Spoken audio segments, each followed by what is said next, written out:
Welcome to Insights at the Edge, produced by Sounds True.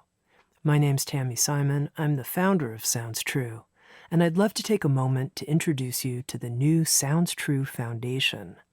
The Sounds True Foundation is dedicated to creating a wiser and kinder world by making transformational education widely available. We want everyone to have access to transformational tools such as mindfulness, emotional awareness, and self-compassion, regardless of financial, social, or physical challenges. The Sounds True Foundation is a nonprofit dedicated to providing these transformational tools to communities in need, including at-risk youth, prisoners, veterans, and those in developing countries. If you'd like to learn more or feel inspired to become a supporter, please visit SoundsTrueFoundation.org. You're listening to Insights at the Edge. Today my guest is Heidi Smith. Heidi is a psychosomatic therapist, flower essence practitioner, and registered herbalist. With Sounds True, Heidi has written a beautiful new book called The Bloom Book, a flower essence guide to cosmic balance. The Bloom Book offers a comprehensive guide for working with flower essences in order to bring about healing, transformation, and even to help us in the process of awakening, both at a personal level and a collective level. In this conversation with Heidi Smith, I felt surprised, as I did when I read the Bloom Book, about how flowers can make themselves known to us if we're open to it. So I suggest, with a lot of openness, listen to Heidi Smith talk about flower essences and her new book, The Bloom Book. Heidi, you write in the Bloom Book that you were given an assignment by the universe to bring people to the flowers. That's a big assignment, interesting assignment. I think with the Bloom Book, you're doing it. How did you receive that assignment? What happened? Yeah, so I'm more of a wait for the invitation kind of person. And this opportunity kind of came out of the blue to write a book about flower essences. And it's not something that I had ever considered maybe I had considered it, but I definitely hadn't started the process. So after that initial invitation, I sat down and I said, okay, well, I'm just going to write a book proposal and see what comes out when I set the intention to write a book about flower essences and balance. And something really wonderful came from that. And then I wrote a book, and I was just holding the intention to kind of be the conduit for that process.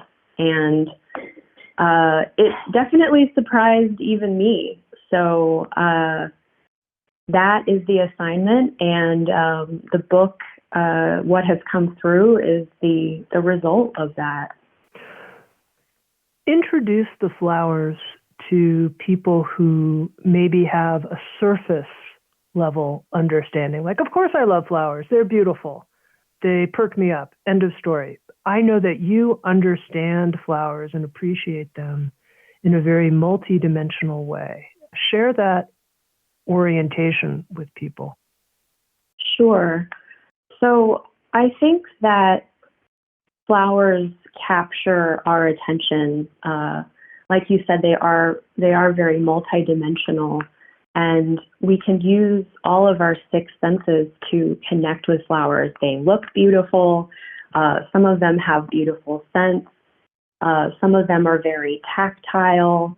And if we are open to understanding them and connecting with them intuitively, we're able to connect on even deeper spiritual levels with the flowers. And so I think that they draw us in on many levels. And it's deeper than just working with like plant medicine in terms of herbal tinctures. They can be applied on such deeper levels than that, and they're really calling us to connect with them and be in a deeper relationship with them at this time. Mm-hmm. You know, what I got from reading the Bloom book, and, you know, you really poured yourself into the writing of that, is this sense that flowers and flower essences have the potential to play a special role right now in evolution. And I thought that's interesting, that almost like the flowers are here on an assignment themselves. And that's what I'd really love you to get at right at the beginning of our conversation here. Yeah. Thank you for articulating that. I totally agree. I do feel that the flowers are here in assignment for us, and we are working reflexively with them. It's very mutually beneficial. But flower essences are a type of plant and vibrational medicine. So you can apply them as you would a regular herbal tincture, but they really shine as helpers in assisting us in shifting our consciousness. So understanding what are the beliefs and attachments or situations underneath symptomology or life situations that could be presenting themselves to us. So they really invite this deeper understanding of healing and reality. Does that make sense? It does. Tell me how you were first introduced to flower remedies and had the sense, oh, there's something really here, something important. Sure. So my brother passed away in 2007, and obviously that's a very shattering experience. And I started working with a man around that time. His name is David Grood, and he is an intuitive, and he recommended Mimulus, which is one of the Bach remedies, and that is for fear. And so I didn't really know what flower essences were at that time, but I was like, sure, I'll take it. Whatever is going to help me right now, I'm up for it. And so I did. I started taking it, and in that time, I was really immobilized by fear, like I can't get out of the bed kind of anxiety. And I started taking the Mimulus, and slowly I was able to put one foot in front of the other and just keep moving forward. It made me feel like even though things felt like they were falling apart and so scary, that I could still keep moving in a forward direction. And so, yeah, Mimulus was really my first flower essence experience, and I keep Mimulus with me always, and I rely on it to in my work with other people a lot as well.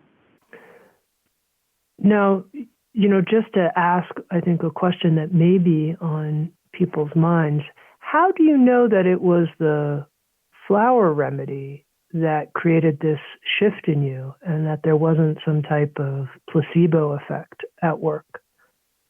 Right.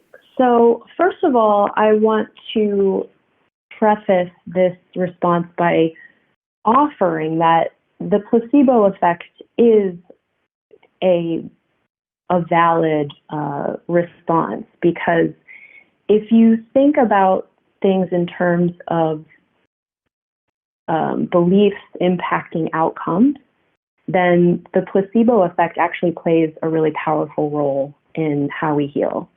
And B, I think it can be both, right? So in this case with the Mimulus, I wasn't actually sure. I was pretty skeptical at that point in my life, actually. But it didn't really matter if I believed in it or not, because it did help me. And then also, when you're working with flower essences, you might be doing other things in tandem, like you might be doing breath work, you might even be taking an antidepressant. And it can be challenging to know what is helping.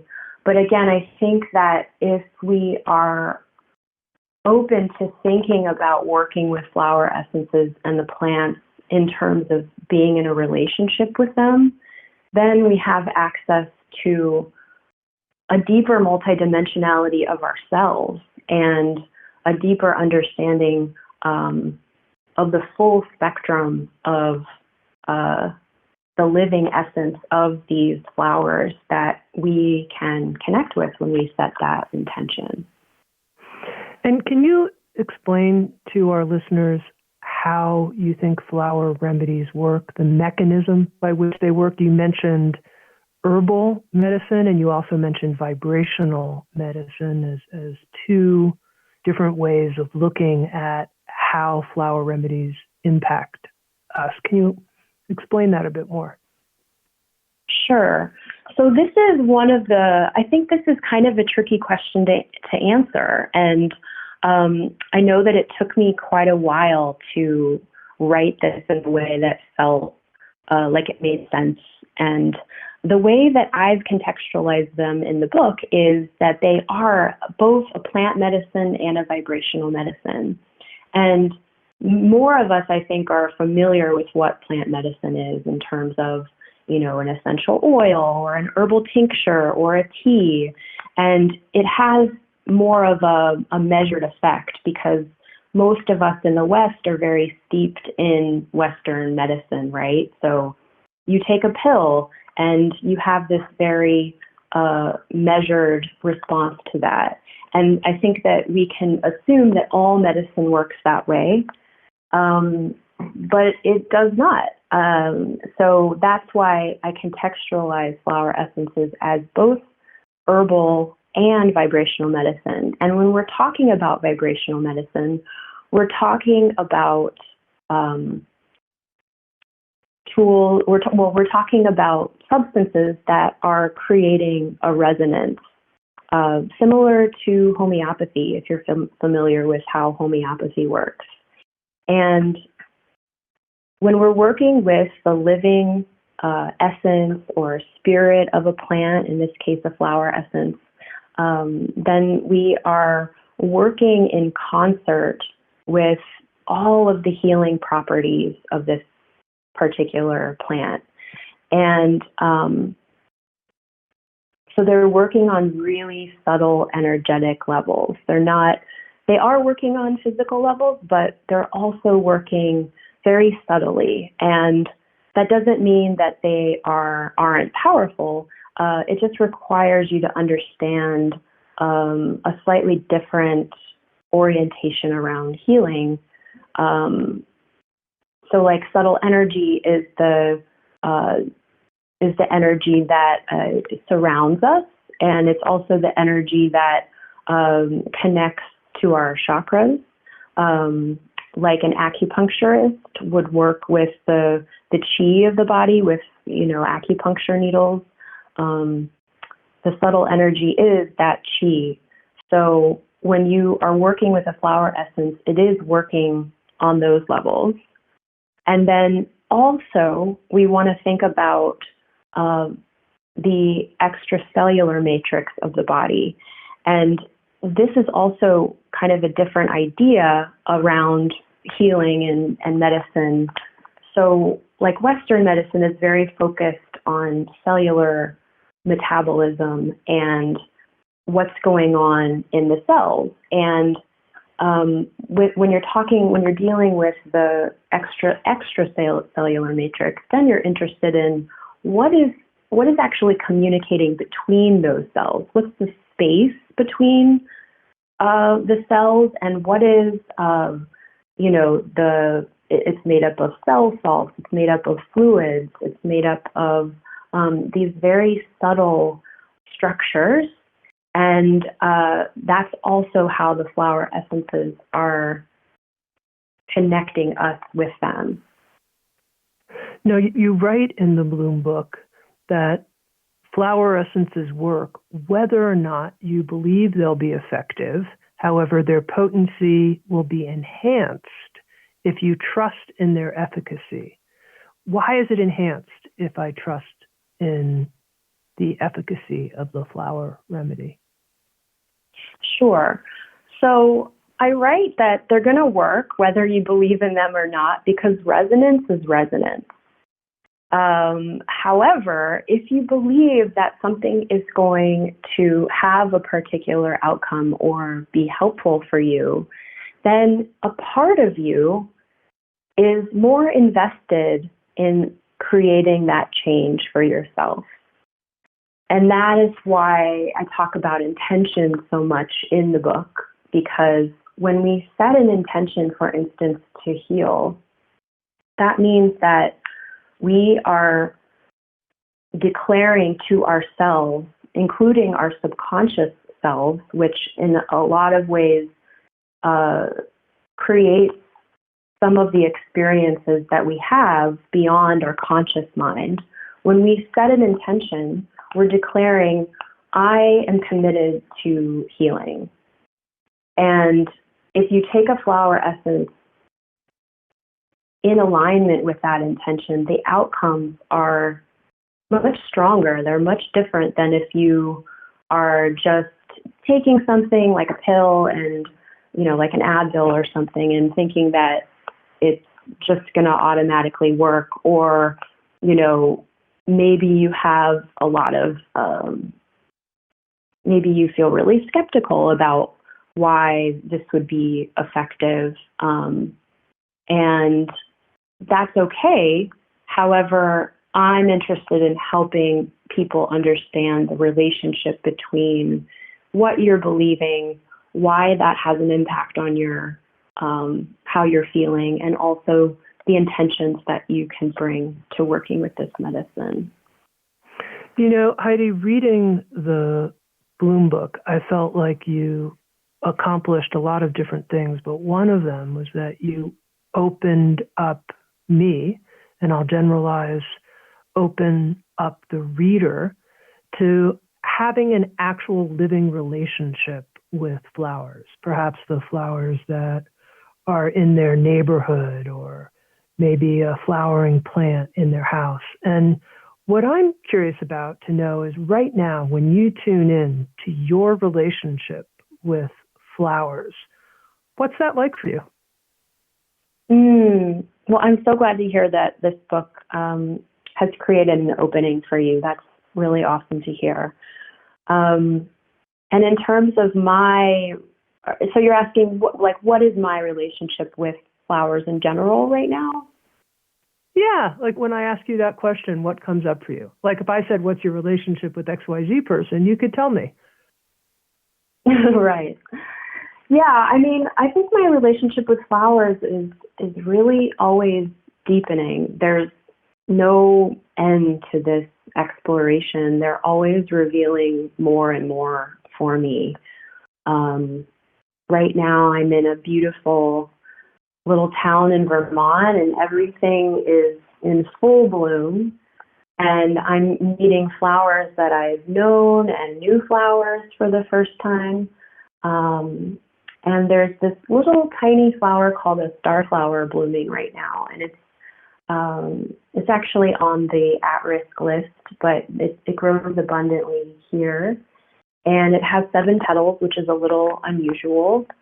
And it grows right at the edge of this beautiful forest. And I've made flower essences with this flower before, but I feel called to make another one this summer, because I feel like every time you make a medicine with a flower that perhaps you already have a relationship with, its healing properties, its signature is going to be different based on like the factors that you're bringing to it, the energy and the intention.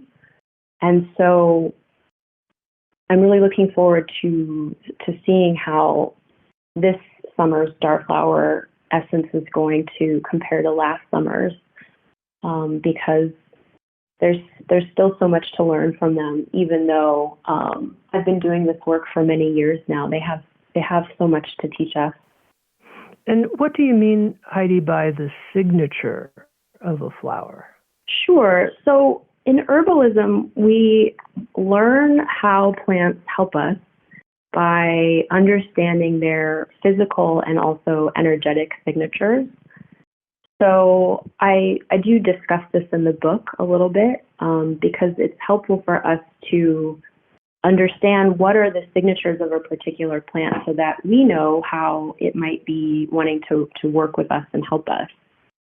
So for instance, if you take lavender, for example, lavender has a similar expression as an herb as it does as a flower essence. It's a nervine, and it's going to help you relax. And if you look at how lavender grows in nature, you can see that it's purple, and some of its structures even resemble the nervous system, nerves.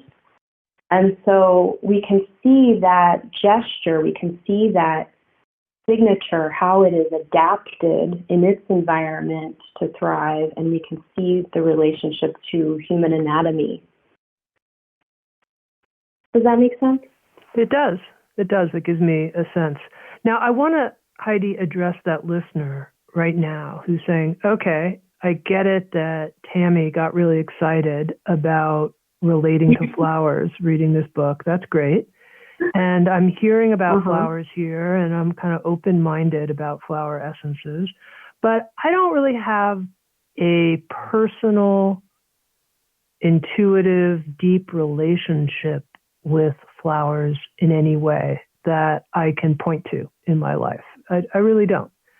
What would you suggest? Where does somebody like that start who's open and interested and wants to sort of open up that interfloral connection, whatever you want to call it? Yeah, totally. I think that is so valid, and especially for many of us who are living in urban areas, and so we just don't have the opportunity to interact with nature that much. And that, you don't have to start out making your own medicine. You can easily start out by working with other practitioners. You could make an appointment with a flower essence practitioner like me, or you could go to the resource section in the book, and I've listed all of the flower essence producers that I work with, and they have their own repertoire. So these are people that have been doing this work for decades. They're very dedicated to this craft, and they have their own extensive collections of flower essences that they've made to help you in whatever ways that you might have a need. So say that you actually want to work with a flower essence that could improve your intuition. There are plenty of flowers for that, or just to become a little more sensitive, because that is one thing that can definitely happen when you're working with flower essences, is that you will become more sensitive to what you're feeling, what other people are feeling, more sensitive and empathic to the natural world. So that is what I would recommend as an access point for those kinds of folks. Now, I can imagine people saying a flower essence practitioner, like, okay, I get it, massage therapist, whatever. Now I'm going to the flower essence practitioner. Tell people how you work with clients who come to you. What's the process? And maybe this will give people a grounded example of what happens between a client and a flower essence practitioner.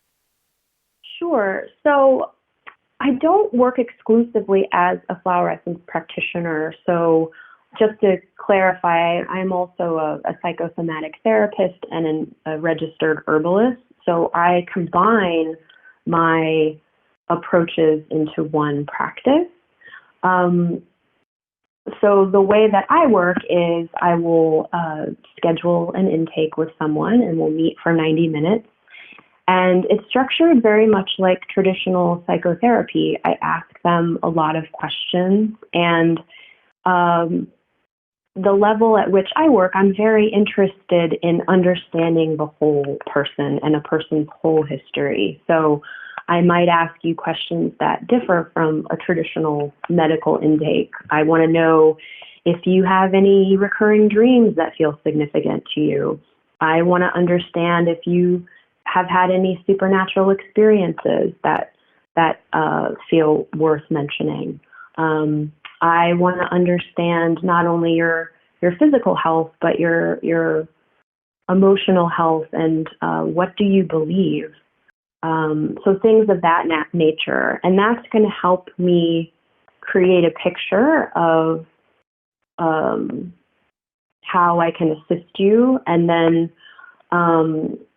I like to work really collaboratively with people. So together we'll come up with a few intentions to be working through together, because I believe really deeply in helping people help themselves. So it's great if I can give you a bunch of recommendations and different flower essences to try, but it's going to be much more powerful if we can work collaboratively to help you come to more understanding, more awareness, more knowing of the kind of support you need so that I can respond to that.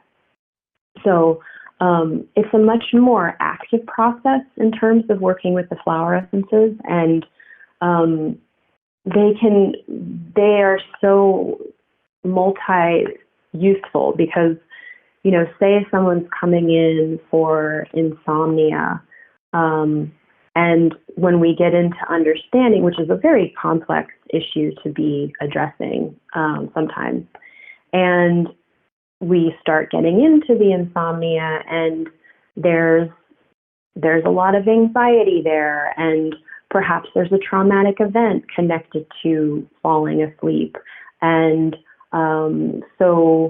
and then we get into more of a history, and then like the environment and how that's playing a role. So there's all these different factors, and flower essences can really work on all those different levels.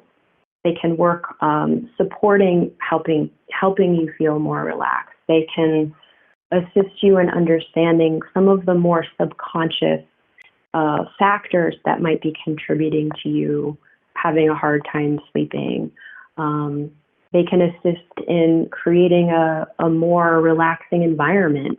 If you're using them in a mist form, for instance, and then they can assist you in having breakthroughs around, okay, well, why do I need more sleep? Or, it turns out that like if I'm sleeping a lot, I feel lazy, so I have this aversion to sleeping. So it can go in all these different directions. How do the flower essences help people have insights or breakthroughs outside of changing the sort of physiological mechanisms? I get, flower essences helps me relax more, so I get a better night's sleep. But how does it facilitate insight? Yeah, so I think that it's best understood how that happens by going back to looking at this relationship with the plants as their own sovereign spirits, as they have their own consciousness. And so when you're working with a living being, a living essence, then you have the opportunity to connect with a wide range of wisdom and information outside of taking like an inert substance. It's kind of psychedelic if you think about it. And it is something that really can only be explained on these subtler spiritual levels. And I admit I was very skeptical about this in the beginning.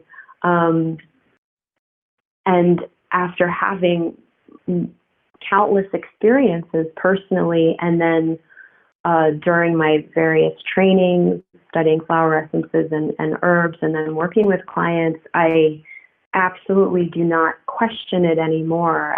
The relationship between working with plants and waking up is irrefutable to me. I'm so interested in that specifically and would like to hear more about that. In one place in the book, you write, flower essences play a special role in expanding heart consciousness. And I thought, that's interesting. What's going on in this species that has its own consciousness and role to play in our lives and in the evolution, really, as you write about it, of the planet? Help us understand that. Yeah, I center a lot of heart work in my practice. I'm very interested in the role that the heart plays in our healing and evolution. And the way that I understand flower essences to work in that way is by understanding coherence. And this is the work that has been done by people like at the Heart Math Institute. I don't know if you're familiar with them. Yeah. So they're an awesome organization that's done so much research around the relationship between the heart and the brain and the electromagnetics of the heart. And when we are in a coherent state, we are more in alignment. We are more in balance. And coherent states are higher vibratory states like love, joy, peace, compassion. And when you work with a flower essence, something just shifts. It can shift immediately, and you are adjusting your frequency. You are attuning your frequency into more of a coherent state. And I think we are at a really exciting time in terms of medicine, how the role that medicine is playing in this, and trends and alternative health. And we are learning more and more about this role that heart coherence has in our healing. And so I think the more that we learn about the heart, it's going to be easier for us to understand. But for right now, the way that I explain it to people is that the plants are helping you also like build a relationship with your own heart and your heart's field and the coherence there.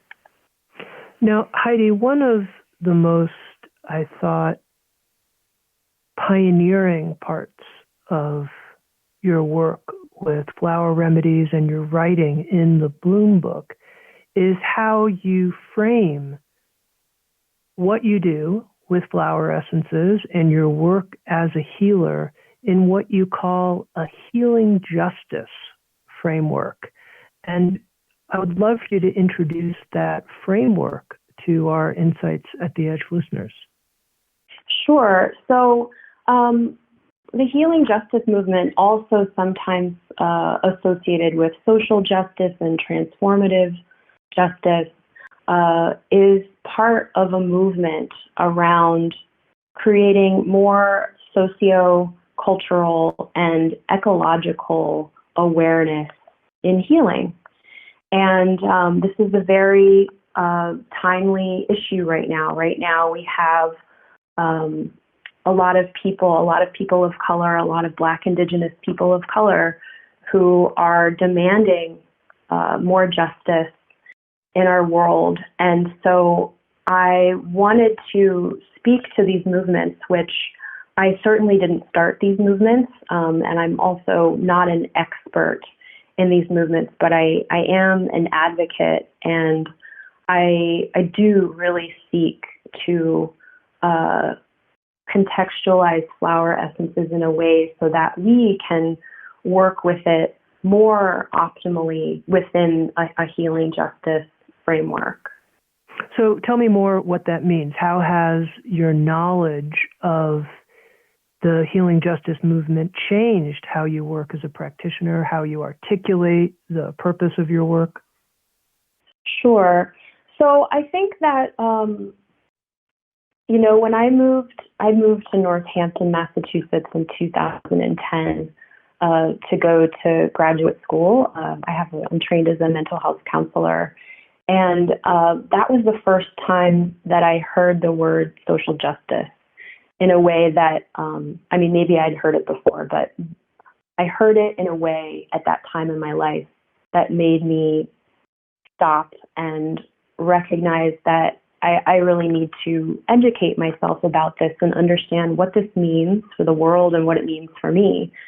And so luckily I had the opportunity to study social and racial justice in school and begin reading on these topics and educating myself. And it was something that was just starting to come into practice in the community that I was part of, and then going back to school to study herbalism.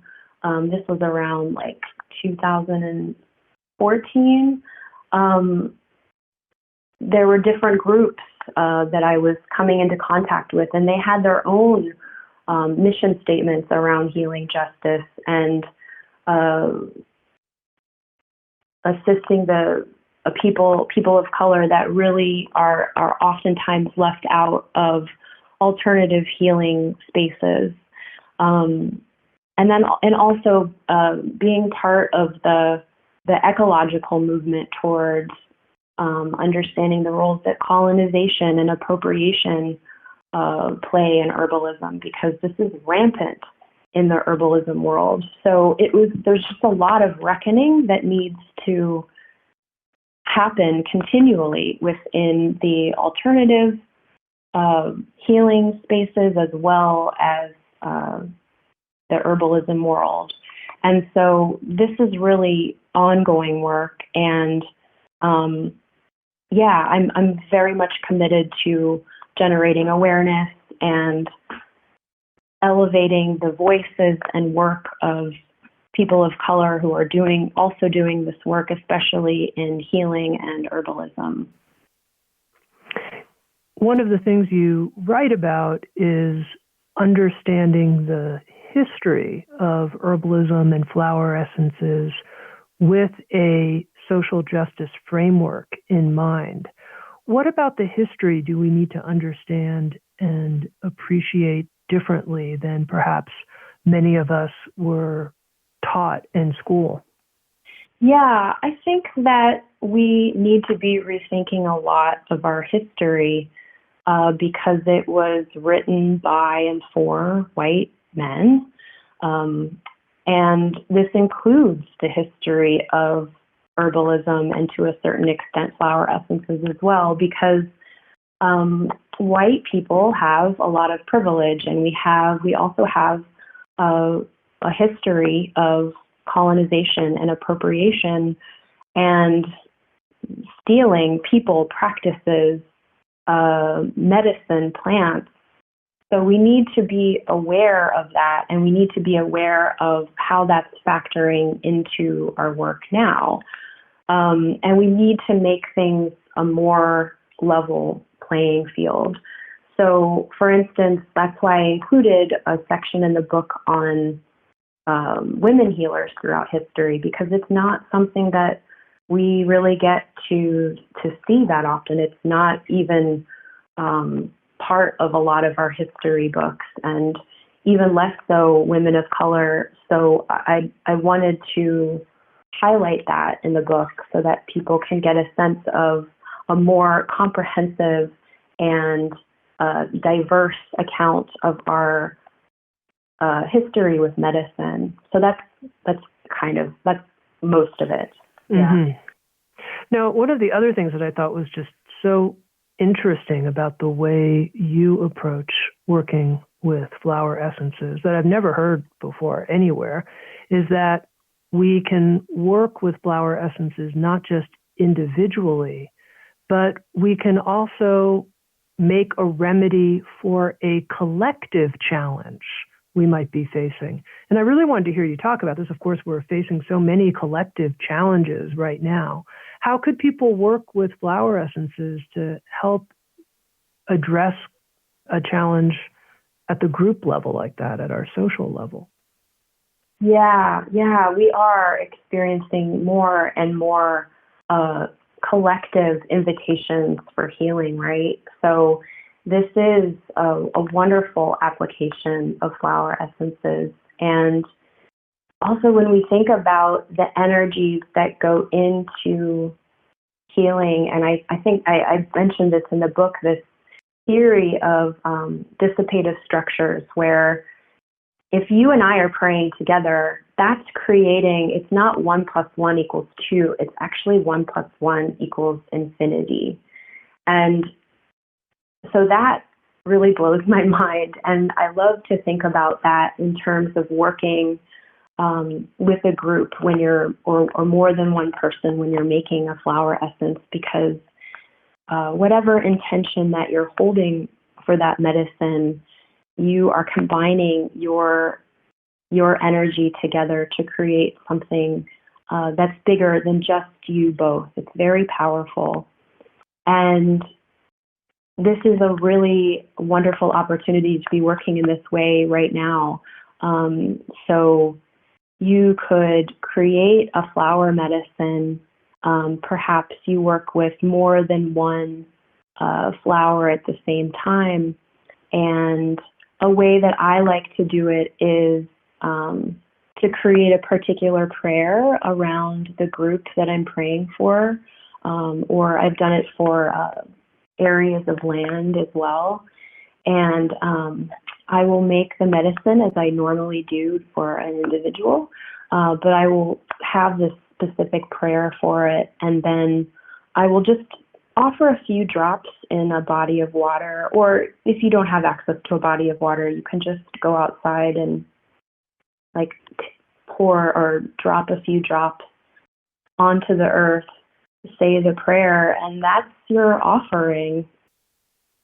Now, let's say somebody wants to experiment and try making a flower essence for the very first time.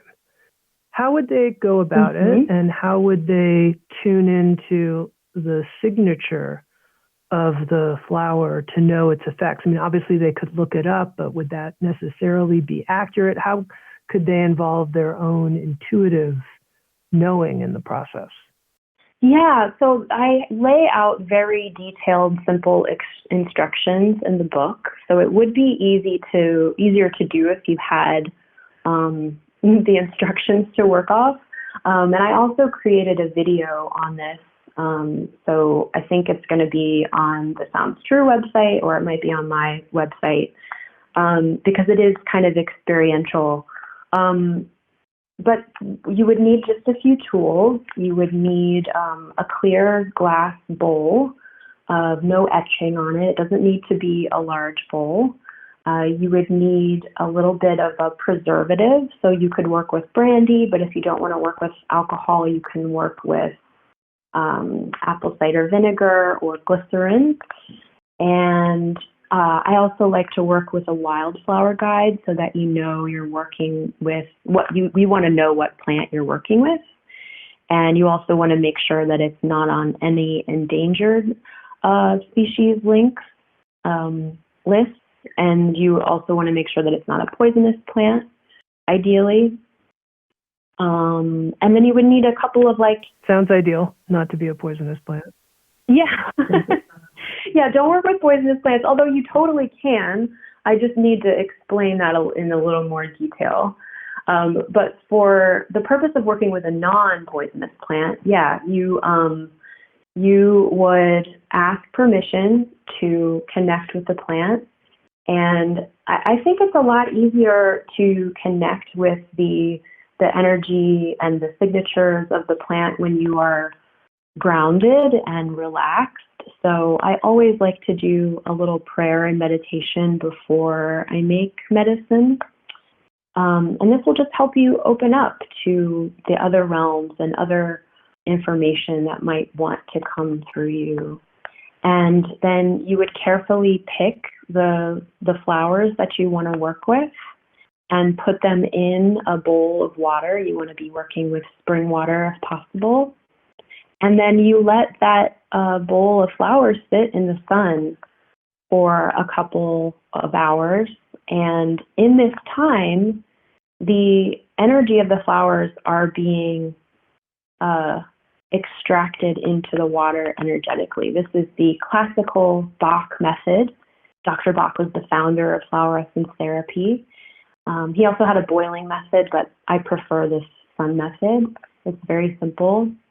And then after the 2 or 3 hours that the water has been in the sun with the flowers, you gently take the flowers out, give them back to the earth, and you pour that water into a small amber bottle that has a bit of preservative in it. And then you work from that remedy. That is your medicine.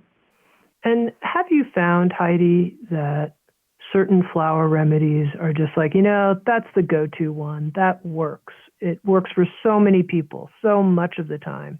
Do you know what I'm saying? Kind of like if you go to your seasoning shelf, everybody kind of likes salt, at least a little. Is there a remedy that's like that?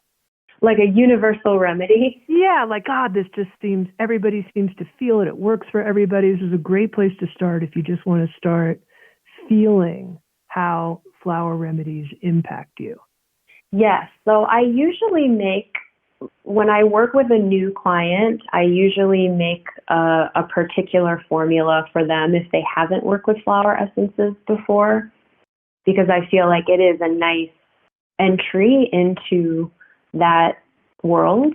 And it's 2 Bach essences and one other essence called Angelica. So Angelica I use quite often, and it is for connecting with your angels and connecting with the angelic realm, and it helps you feel safe and protected, and that's really important in healing work. And then the 2 Bach essences that I like to introduce people to first are Serato, and that assists you in trusting your experience, trusting any new stimuli that you might be experiencing or any kind of emotional feedback information that might be arising as a result of working with flower essences.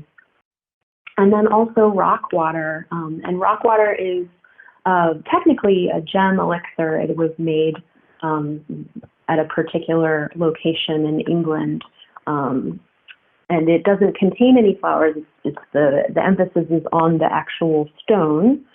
And that is indicated for being flexible and being open to this work and being receptive to different modes of healing. So that's where I would start. Mm-hmm. Yeah. And you call your practice Moon and Bloom, which I quite like. What's the relationship between flower essences and the moon? Yeah, well, for me, the moon is a really important symbol, and I talk about it quite a bit in the book, and I associate it with a lot of the feminine. The moon is certainly not gendered, but I do believe in understanding masculine and feminine energy. That is a dynamic found in nature.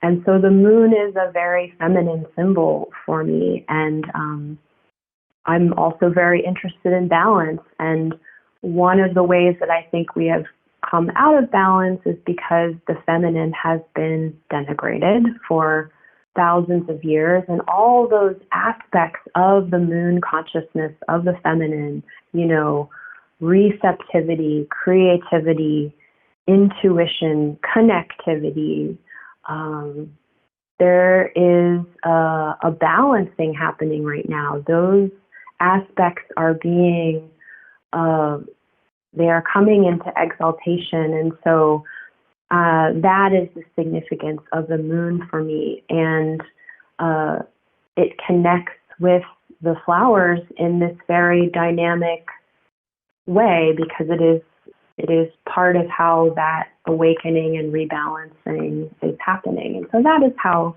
Moon and Bloom is connected. Now, it's pretty clear to me why honoring the moon helps us come into more balance in our culture, which seems very solar oriented, very light of day. And, we're not as interested in what lives in general in darkness and the shadows. How do flowers help us come more into, you call it cosmic balance? Mm-hmm. Yeah, cosmic balance. And a lot of us working with plants feel, especially the flowers, feel like the flowers hold this resonance of the stars inside of them. And they are part of this cosmic order of as above, so below. And when we work with plant medicine, when we work with flower essences, we are gaining the ability to, like we've discussed, come into greater coherence, come into greater connection with nature. And this alignment allows for this balance just to happen very naturally. It's very reflexive.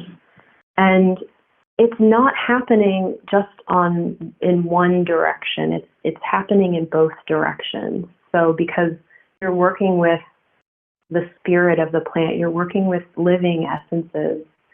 And so when you're working with them, they're working with you. It's going back and forth. It's like if you're making plant medicine with integrity and you're making it as an offering to yourself, there's no separation between how you're healing your field and how you're healing others and the earth's field. It's all very reflexive because everything is interconnected. Everything is unified in a field. So that is how I understand this alignment, this cosmic balance to be coming into reality. Mm-hmm. Now, Heidi, I'm going to go out a little bit on a limb here, and I hope my Insights at the Edge listeners still love me after this. Anyway, time to be bold, which is when I hear you say something like those of us who have been working with flowers for a while realize that flowers hold the resonance of the stars in them. What I noticed when you said that sentence was that I lit up on the inside. And I was like, yeah, that's right. That's it. They hold the resonance of the stars. And then I was like, no, Tami, you're losing it. You're losing it. Come back. No. But anyway, so I'd love to understand that more. How flowers hold the resonance of the stars. It doesn't feel just like poetry. It feels like that's something that's really going on. And I don't take drugs. I mean, I'm, there you go. Okay, yeah, I'm with you. And I think what you're describing in terms of how you're even responding to what I'm saying is that the body has this awareness, this opening, this expansion, and then the rational mind comes in and kind of shuts that down. And that is the way flower essences work on that expansive, non-linear, not necessarily logical level.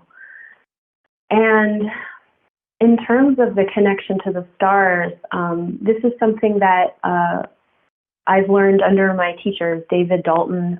He's one of my flower essence teachers. He actually wrote a book called Stars of the Meadow. And one of my other teachers, Patricia Kaminsky, she offered a class at the Flower Essence Society last year, and it was all about the relationship between the flowers and the stars. And one way that really expanded my understanding of that connection is we're just so cut off. We're so cut off from the consciousness of the star realm. I mean, we can't really even see the stars anymore. And if you think about the ancient world, it's connected in all of the ancient mythology, and the sky was lit up at night, and all you could see, there was so much connection to the sun and the moon and the stars. and they had this, the stars were understood as, or they could have been understood as a particular resonance. And so the mythology and the constellations that were created around that resonance became these stories that have huge significance in ancient civilizations, stories of creation and reality. And they have all of these corollaries to the plants down here on Earth. And at one time, this connection was very sacrosanct, but I think now humans are in a time of great disconnection, and we spend a lot of our time staring at screens, not staring at the stars. So the idea that has some connection to plants and then that means anything, it does. It sounds very outlandish when you're looking at things from a very mechanistic 3D masculine level, but these are not things that we understand on that level. This is also a very, like, we're in the feminine domain here, right? There's one point that I just don't feel it's been brought out as clearly as I would love to hear you speak on it, and I really want to make sure I understand your view on this, which is in the book you quote Guru Das, someone who's written on flower essences, defining flower essences, and you say that according to Guru Das, these are tinctures of liquid consciousness, and stored within them is an evolutionary force. And it's this evolutionary force that I want to understand more about, how flowers and flower essences are potentially could contribute to our evolution at a time where we could really use some help, in my opinion. Yeah, so I'm not exactly sure I'm going to attempt to explain what I think Guru Das meant by that statement, which is that flowers, and this is the same when we're working with gems or stones as well, they hold a particular consciousness throughout history. So we're not just tapping into the present moment, but we're tapping into their whole evolution. And we are also tapping into the part of the plant that evolved later in the Earth's history.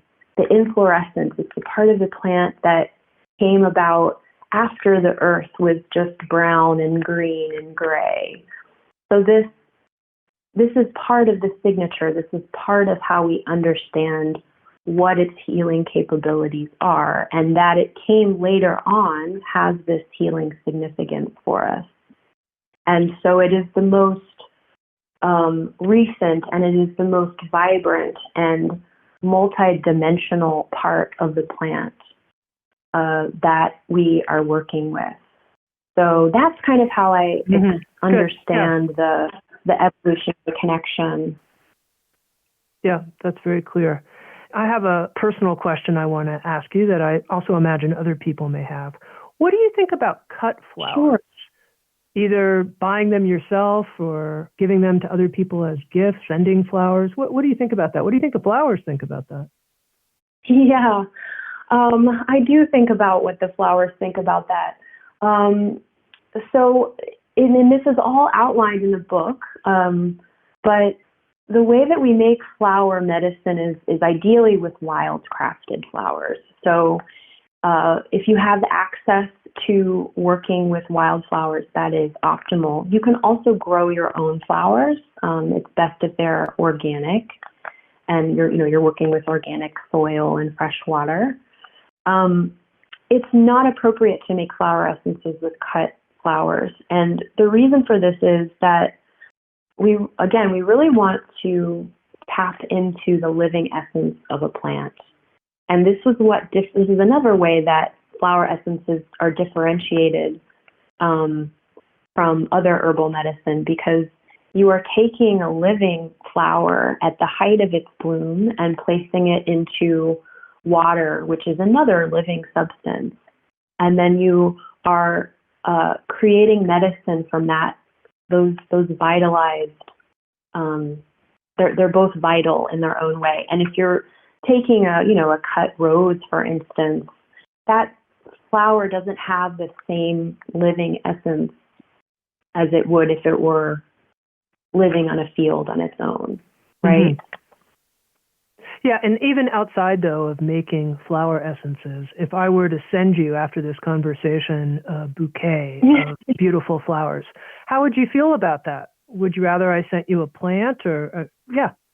Oh, yeah. I do, I guess, sometimes feel kind of funny about cut flowers. However, I do think that there are lots of farms that are doing beautiful work, and it does support a lot of people, that whole industry. So depending on where they're coming from, I would be thrilled to receive flowers. But yeah, I appreciate that question because I do think that we really need to rethink our relationship to all plants and what we are taking versus what we are able to give back. You recommend that before somebody cuts a flower to turn it into a flower essence, or I guess for any reason really to bring it into one's house, that you ask the plant, can I cut this flower now? Have you ever had a plant respond to you and say, heck no, no, don't you go there? Or do they always say, yeah, sure, go on?